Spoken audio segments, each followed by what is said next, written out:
नमस्कार, मैं नेहा सिंह। हमने स्टार्ट करा है अपना चैप्टर खनिज तथा ऊर्जा संसाधन, जो कि ज्योग्राफी का 5th चैप्टर है। इसका पहला पार्ट हम कर चुके हैं और अब हम आते हैं इसके दूसरे पार्ट पे। कल हमने समझा था कि खनिज क्या है इसके बारे में पिछले वीडियो में, और आज हम समझते हैं कि जो खनिज हैं वो कितने प्रकार से वर्गीकृत किए गए हैं। तो यहाँ आपको एक छोटा सा फ्लो चार्ट भी दिया गया है खनिजों का वर्गीकरण। खनिज मुख्यतः 3 प्रकार के बांटे गए हैं। पहला धात्विक, दूसरा अधात्विक और तीसरा ऊर्जा खनिज। धात्विक जिसमें लोहे की मात्रा होती है, लौह अयस्क होते हैं, मैग्नीज, निकल, कोबाल्ट और तांबा, सीसा, जस्ता, बॉक्साइड। इसमें कुछ बहुमूल्य भी आते हैं जैसे सोना, चांदी, प्लैटिनम आदि।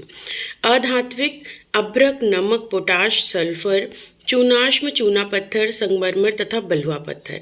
और आखिरी में आता है ऊर्जा खनिज जिसमें कोयला, पेट्रोल और प्राकृतिक गैस की हम बातें कर सकते हैं।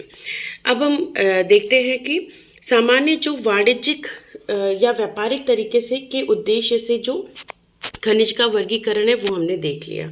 अब हम इनको और डिटेल में पढ़ते हैं। अयस्क शब्द का प्रयोग किया जाता है इन चीज़ों के लिए जिनको हम इंग्लिश में ओर कहते हैं। ओर मतलब कच्चा, जो पदार्थ, जो मिनरल हमें कच्चे रूप में धरती से मिलता है उसे हम अयस्क कहते हैं। खनन का आर्थिक महत्व तभी है जब अयस्क में खनिजों का संचयन पर्याप्त मात्रा में हो। मतलब अगर हमें मान लीजिए पृथ्वी से या मिट्टी से लोहा निकालना है तो उस लोहे की मात्रा परसेंटेज उस मिट्टी में ज़्यादा होना चाहिए कच्चे लोहे की, तभी वो हमारे लिए वैल्यूएबल है, तभी हमें उससे प्रॉफिट हो सकता है। खनिजों के खनन की सुविधा के निर्माण व संरचना पर निर्भर करता है। खनन सुविधा के मूल्य को निर्धारित करता है, अतः हमारे लिए मुख्य शैल समूहों को समझना अधिक आवश्यक है। शैल समूह मतलब रॉक ग्रुप, कि जहाँ जहाँ पर ये खनिज पाए जाते हैं ऐसी क्या विशेषता होती है कि वो पर्टिकुलर खनिज उसी क्षेत्र में ज़्यादा मात्रा में या अच्छी क्वालिटी के पाए जाते हैं। पहला हम पढ़ते हैं आग्नेय तथा कायांतरित चट्टान। इनको इंग्लिश में इग्निशियस और मेटामॉर्फिक रॉक्स भी कहते हैं। ये खनिज दरारों, जोड़ों, भ्रंशों और विद्रोह में मिलते हैं। मतलब अगर ये जो वॉल्केनो है इनके बीच में ये जो दरारें पड़ी होती हैं यहाँ पर, या धरती के क्रस्ट में जो दरारें पड़ी होती हैं, मोस्टली ये जो आग्नेय और कायांतरित चट्टानें हैं वो यहीं मिलती हैं। इनका निर्माण भी अधिकतर उस समय होता है जबकि तरल व गैसीय अवस्था में दरारों के सहारे भूपृष्ठ की ओर धकेले जाते हैं। अब इनमें ये आप क्या बोलो, इसमें जो ये दरारें पड़ती हैं, इन दरारों से ये तरल पदार्थ जिसको हम लावा कहते हैं ये बाहर निकलने की कोशिश करता है, और इसी टाइम ये इन्हीं दरारों में अगर फंस के रह जाते हैं वो अपनी उन्हीं को हम आग्नेय तथा कायांतरित चट्टानें कहते हैं। ऊपर आते हुए ये ठंडे होकर जम जाते हैं। मुख्य धात्विक ऐसे जो आग्नेय और कायांतरित चट्टानें हैं उनसे हमें कौन सा खनिज मिलता है मुख्यतः? उनसे हमें जस्ता, तांबा, जिंक, शीशा आदि इसी तरीके की शिराओं व जमाओं के रूप में वो हमें मिलते हैं।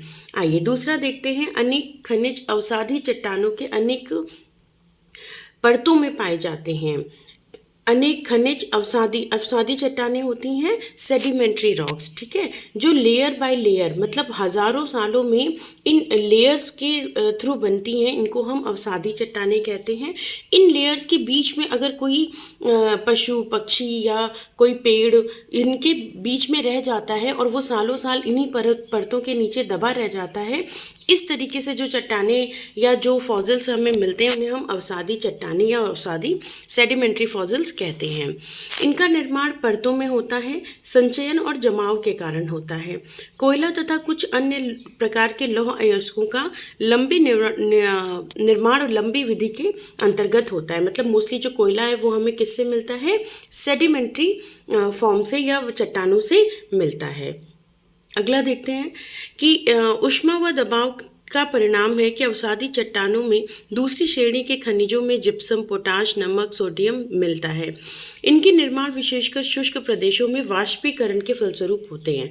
मतलब ये जो हमने लास्ट वाला देखा था जिसमें सोडियम, पोटैश, नमक था, ये वाष्पीकरण मतलब ये समुद्र में मोस्टली हैं। और यहाँ से जैसे नमक हमें मिलता है, हम सबको पता है कि समुद्र से पानी बाहर निकाला जाता है और उसे कुछ दिनों के लिए छोड़ देते हैं। जब वो वाष्पीकृत मतलब जब वो ऊपर की तरफ उसका पानी उड़ जाता है और नीचे हमें क्या मिल जाता है, सॉल्ट। तो इस तरीके से हमें पोटैश और सोडियम भी प्राप्त होते हैं। खनिज के निर्माण की एक अन्य विधि धरातली चट्टानों का अपघटन है। हीट की वजह से भी कई बार जो खनिज हैं वो बन जाते हैं। चट्टानों के घुलनशील तत्वों में अपरदन के पश्चात अयस्क वाली अवशिष्ट चट्टानें रह जाती हैं। बॉक्साइट इन्हीं के निर्माण की एक प्रक्रिया है या इसी निर्माण की वजह से बॉक्साइट बनता है। पहाड़ियों के आधार तथा घाटी तल की रेत में जलोढ़ जमाव के कारण, मतलब ये जो पहाड़ियाँ हैं इनसे जब पानी बहकर नीचे आता है तो वो अपने साथ बहुत सारी मिट्टी लाता है। इसे ही हम क्या कहते हैं, जलोढ़ जमाव। ये जो जगह पे जम जाता है नीचे, इसको हम कहते हैं जलोढ़ जमाव। तो ये खनिज पाए जाते हैं, इसे प्लेसर निक्षेप के नाम से जानते हैं। ऐसे खनिज होते हैं जो जल द्वारा घर्षित नहीं होते। इन खनिजों में सोना, चांदी, टिन और प्लैटिनम प्रमुख हैं। मतलब ये ऐसे खनिज हैं जो पानी जिन्हें नुकसान नहीं पहुंचाता है और ये पानी में भी बने रहते हैं। महासागरीय तल में भी विशाल मात्रा में खनिज पाए जाते हैं, लेकिन इनमें से अधिकांश के व्यापक रूप से विसरित होने के कारण इनकी आर्थिक सार्थकता कम है। फिर भी सामान्य नमक, मैग्नीशियम, ब्रोमाइन आदि समुद्री तल से ही ड्राइव किए जाते हैं, मतलब निकाले जाते हैं। महासागरीय तली की भी मैग्नीज ग्रंथिकाओं में धनी है। देखिए, आपको ये समझने की बहुत ज़रूरत होगी बेटा कि कौन सा खनिज कहाँ से मिलता है। ठीक है, महासागर से इनको ये आपको लर्न करना पड़ेगा। ब्रोमाइन, मैग्नीशियम, नमक ये कहाँ से मिलते हैं हमें, ये महासागरीय जल से मिलते हैं। और बाकी जो खनिज हैं जैसे सोना, चांदी, टिन, प्लैटिनम ये हमें कहाँ से मिलते हैं, ये पहाड़ियों की घाटियों से मिलते हैं। कुछ हैं जो हमें घुलनशील अवशिष्ट चट्टानों से मिलते हैं, कुछ हैं जो हमें वाष्पीकृत के थ्रू मिलते हैं और कुछ हैं जो हमें आग्नेय या मेटामॉर्फिक कायांतरित चट्टानों से या फिर अवसादी चट्टानों से मिलते हैं। तो ये आपको श्रेणीगत करना पड़ेगा, कैटेगराइज करना पड़ेगा कि कौन से जो खनिज हैं वो हमें कहाँ से मिलते हैं। एक यहाँ पे रोचक तथ्य दिया गया है, रैट होल। रैट होल का मतलब होता है कि जब जैसे वैसे अगर हम देखें तो पूरे भारत में जो अथॉरिटी है कि आप खनिज निकाल सकते हो, ये सिर्फ और सिर्फ गवर्नमेंट के पास है, या फिर आपको गवर्नमेंट से परमिशन लेनी होगी, उसके बाद ही आप ये खनन प्रक्रिया कर सकते हैं जिसमें आप खनिज बाहर निकाल सकते हैं। लेकिन कुछ हमारे ऐसे क्षेत्र हैं जिनको हम कहते हैं उत्तर पूर्वी क्षेत्र। इन उत्तर पूर्वी क्षेत्रों में कुछ जनजाति हैं, मतलब कुछ ट्राइबल कम्युनिटीज़ हैं जो खुद ही निकालती हैं। उनका मानना है कि ये हमारा क्षेत्र है तो हम यहाँ पर खनन कर सकते हैं। और ये कौन सी जगह है या इनमें से कौन से खनिज मिलते हैं, मेघालय में कोयला, लौह अयस्क, चूना पत्थर, डोलोमाइट के विशाल निक्षेप पाए जाते हैं। जोवाई व चेरापूंजी में कोयले के खनन परिवार के सदस्य ही करते हैं और वो लंबी लंबी पतली पतली सुरंगें बनाते हैं और उसमें से वो फिर कोयला निकालते हैं। इसे ही रैट होल कहा जाता है, मतलब परिवार के सदस्य पतली सुरंगों से जाकर और कोयले का खनन कर रहे हैं, इसे ही रैट होल कहा जाता है। नेशनल ग्रीन ट्रिब्यूनल ने इन क्रियाकलापों को अवैध घोषित किया है। मतलब सरकार ने साफ साफ कह दिया है कि ये टोटली अवैध है, ऐसा कोई भी नहीं कर सकता है। चलिए, एक यहाँ पर दिया हुआ है कि सोचें व बताएं कि खुली खदान, ओपन पिट माइन और उत्खनन व शफ्ट युक्त भूमिगत खदान में क्या अंतर है। तो मैं आपको शॉर्ट में बता दूं, ओपन पिट माइन मतलब जो बिल्कुल ऊपरी सतह पे, ठीक है, कुछ मीटर गड्ढे बनाकर या ऊपरी सतह पर, या आपने क्लास 8th में भी पढ़ा होगा कि ऊपरी सतह पर जब हम कोई खनन करते हैं तो उसे हम ओपन पिट माइन खनन कह सकते हैं। और शैफ्ट युक्त का मतलब है भूमि के अंदर जाके, जैसे कोयला निकालना, पेट्रोल निकालना, जो भूमि के अंदर जाकर निकालते हैं उसे हम भूमिगत खदान या शैफ्ट युक्त भूमिगत खदान उत्खनन कहते हैं। तो आई होप ये आपको यहाँ तक समझ में आ गया होगा।